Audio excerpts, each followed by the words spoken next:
I just wanted to send this video out to everyone for some encouragement for your healing path that you're on at the moment. I've talked about this before, but the favorite part of my life is how courageous the people I interact with, how courageous you all are. I think we live in a time that it'd be incredibly easy for us to avoid healing. You know, we basically have everything in front of us we could ever possibly want to avoid healing. We have TV, movies, video games, substances of all type, food, keeping busy, sleeping. There's just so many things we could do to kind of just push on and amuse ourselves and keep ourselves happy. But they don't keep us happy. And we see that they don't keep us happy. And so instead, there's just so many people out there, people like you, going deeper. And this is really the most encouraging, beautiful part of my life every day, that there's so many people going deeper. And I'm kind of here on one hand to say thank you, you know, just like thank you for taking the time to meditate and learn different healing modalities and learn different ways to bring in self-energetic healing to your life as a way of clearing your own darkness. You know, on the simplest level, you know, I definitely think of this healing path as kind of like cleaning up our light. You know, that basically we all have this column of light inside of us, and it's full of all this kind of karmic darkness. And the way we kind of clean it up is we got to keep bringing in the light, right? But as we bring in the light, you know, what happens is that the darkness comes to the surface. And I mean, this is the difficult part of the healing path, is that when the darkness comes to the surface, it hurts. You know, we feel it. You know, we feel it. And when we feel that darkness, it's very lonely. You know, it just feels like we're the only person that's ever felt this darkness. And so that's why I wanted to make this video, because I know that there's so many of you that are going very deep with this healing work. And I'm sure that you're having moments during the week that you're really feeling the loneliness, that you're really feeling the challenge of your healing path.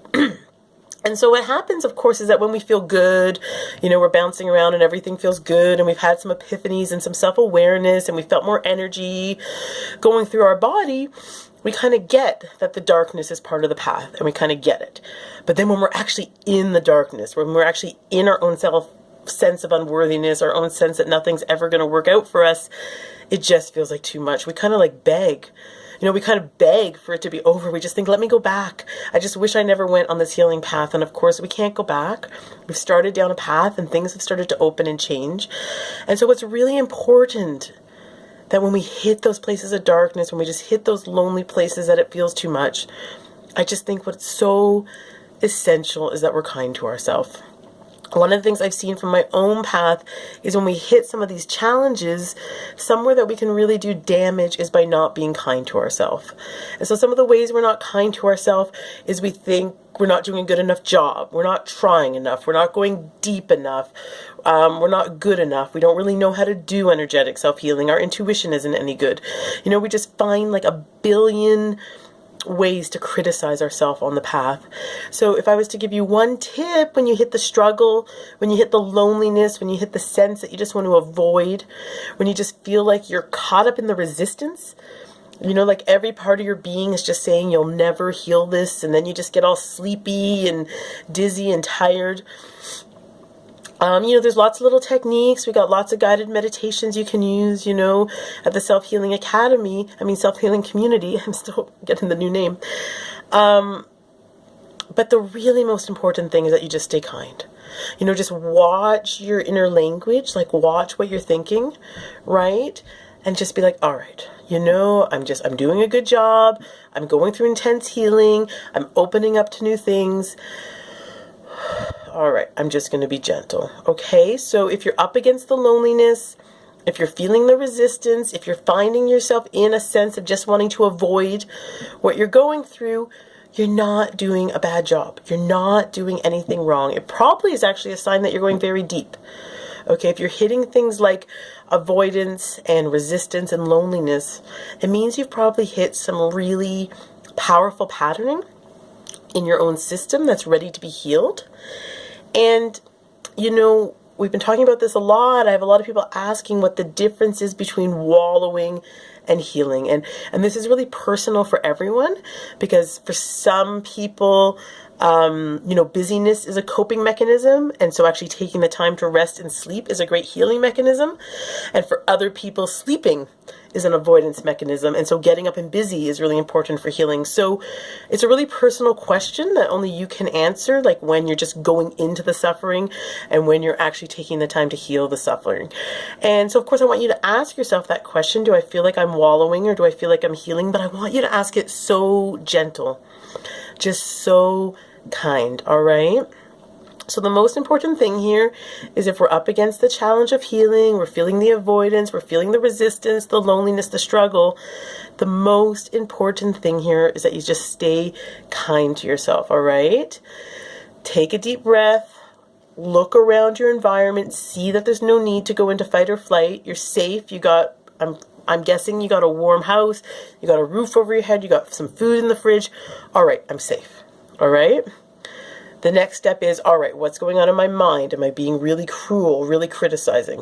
All right, we want to calm that down and just be like, no, I love myself. I'm here for myself. I'm going to support myself. And then start thinking about which tools, you want to pull out. What's going to be appropriate, Is it that you need to call a friend? Is it that you need to get out in nature? Is it it's time to do, a healing meditation? The really important thing here is there is no right and there's no wrong. All right, there's not one tool, like meditating is not the right thing or the wrong thing. It's not like that. It's more, what is the intention that you're holding in your heart and mind? And so the intention, I'd like to suggest is just, I'm open and available to healing. I'm open and available to infinite possibility for my highest good. And we just kind of feel ourselves open with giving ourselves a loving intention, and really trust that the healing journey is going to unfold in the most beautiful way possible. When we say beautiful way possible, we don't mean without struggle. We don't mean without loneliness. We don't mean without resistance, okay? But more just seeing that the loneliness and the struggle and the resistance, they're just opportunities. They're opportunities to clear the darkness and bring more light in. So thanks, everybody, for doing such a beautiful job on the healing journey.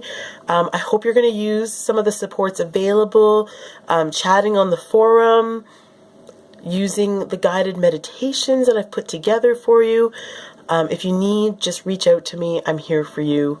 Okay, so much love, everyone, and you're doing such a beautiful, courageous job. I'm so glad I get to be in touch with you. Okay, talk to you soon.